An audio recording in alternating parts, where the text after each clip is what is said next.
के पूर्व मंत्रियों सौरभ भारद्वाज और सत्येंद्र जैन के खिलाफ भ्रष्टाचार निरोधक ब्यूरो ने हजारों करोड़ रुपए के अस्पताल घोटाले में केस दर्ज किया है। उपराज्यपाल वीके सक्सेना की मंजूरी के बाद एसीबी ने ये कार्रवाई की है।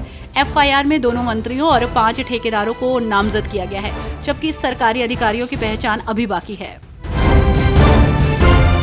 वक्फ कानून को लेकर सियासी पारा हाई चल रहा है, तो वहीं इसी बीच इसे लेकर सपा विधायक अबू आजमी का बयान सामने आया है। उन्होंने कहा कि देश के अंदर कितना बड़ा संघर्ष हुआ, क्या हम सब उसके लिए तैयार हैं? अगर आप सब उसी तरह तैयार हैं, तो मैं दावे के साथ कह सकता हूं कि इस वक्त बिल को सरकार को वापस लेना ही पड़ेगा।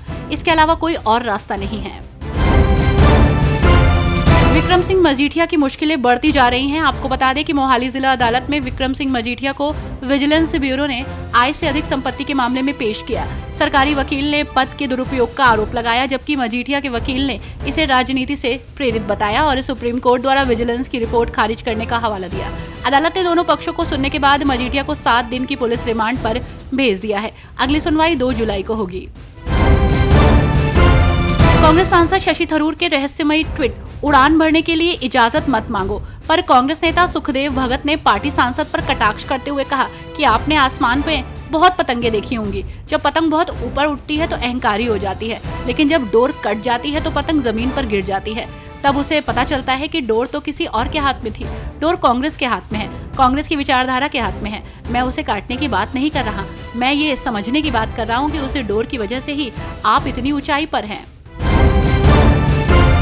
गुजरात के बोटाद से आप विधायक उमेश मकवाना ने पार्टी से इस्तीफा दे दिया है, जिसके बाद अब आप ने बड़ा एक्शन लेते हुए पार्टी ने सस्पेंड कर दिया है। गुजरात आप के संयोजक ईशुदान गढ़वी ने कहा, उमेश मकवाना को पार्टी विरोधी और गुजरात विरोधी गतिविधियों के लिए 5 साल के लिए पार्टी से सस्पेंड कर दिया गया है। इंदिरा गांधी पर एक्स पोस्ट को लेकर कर्नाटक भाजपा के खिलाफ दर्ज एफआईआर पर बोलते हुए कर्नाटक के उप मुख्यमंत्री डीके शिव कुमार ने कहा कि वे सिर्फ पब्लिसिटी के लिए इस पर चर्चा कर रहे हैं। डीके शिव कुमार ने कहा कि मुझे लगता है कि भाजपा के साथ कोई समस्या है। आपातकाल घोषित होने के बाद पूरे देश ने इंदिरा गांधी को जनादेश दिया था। उन्होंने 1980 में देश पर शासन किया। जनता दल या कोई अन्य परिवार अपनी सरकार वापस नहीं ला सका। उन्होंने इस देश के लिए अपना जीवन बलिदान कर दिया। अब पब्लिसिटी के लिए वे सिर्फ इस पर चर्चा कर रहे हैं। ये एक बंद मामला है। केंद्रीय मंत्री सीआर पाटिल ने एनडीए सरकार के 11 साल पूरे होने के अवसर पर एक प्रेस कॉन्फ्रेंस का आयोजन किया। इस दौरान उन्होंने प्रधानमंत्री नरेंद्र मोदी के नेतृत्व में केंद्र सरकार की उपलब्धियों को विस्तार से गिनाया। उन्होंने बताया कि चाहे आर्थिक क्षेत्र हो या सामाजिक, सरकार ने हर पहलू पर विकास के कार्य किए हैं। रक्षा मंत्री राजनाथ सिंह ने आज पाकिस्तान को वैश्विक मंच पर बेनकाब करने का काम किया है। पाक पर कटाक्ष करते हुए राजनाथ सिंह ने कहा कि अब वक्त आ गया है कि आतंकवाद के अपराधियों और प्रायोजकों को जवाबदेह ठहराना ही होगा और इससे निपटने में दोहरे मापदंड नहीं होने चाहिए। राजनाथ सिंह ने एससीओ के संयुक्त दस्तावेज पर हस्ताक्षर करने से इनकार कर दिया, क्योंकि चीन और पाकिस्तान भारत को घेरने की फिराक में थे। जम्मू कश्मीर के मुख्यमंत्री उमर अब्दुल्ला ने कहा कि आज जम्मू कश्मीर लद्दाख एनसीसी निदेशालय द्वारा एक विशेष एकीकरण शिविर की शुरुआत की गई और इसी सिलसिले में मुझे यहां आने का अवसर मिला।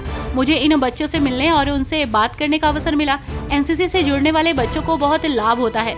उनमें अनुशासन, आत्म जागरूकता, आत्मविश्वास और अपने देश के प्रति प्रेम विकसित होता है। मुख्यमंत्री विष्णुदेव साय ने बस्तर दशहरा रथ परिक्रमा मार्ग पर भूमिगत विद्युत लाइन बिछाने की स्वीकृति दी। इससे बस्तर वासियों, पर्यटकों और व्यापारियों को बिजली बाधित होने की समस्या से निजात मिलेगी। आपको बता दें कि ये मांग भाजपा प्रदेश अध्यक्ष और विधायक किरण देव ने मुख्यमंत्री को पत्र लिखकर उठाई थी।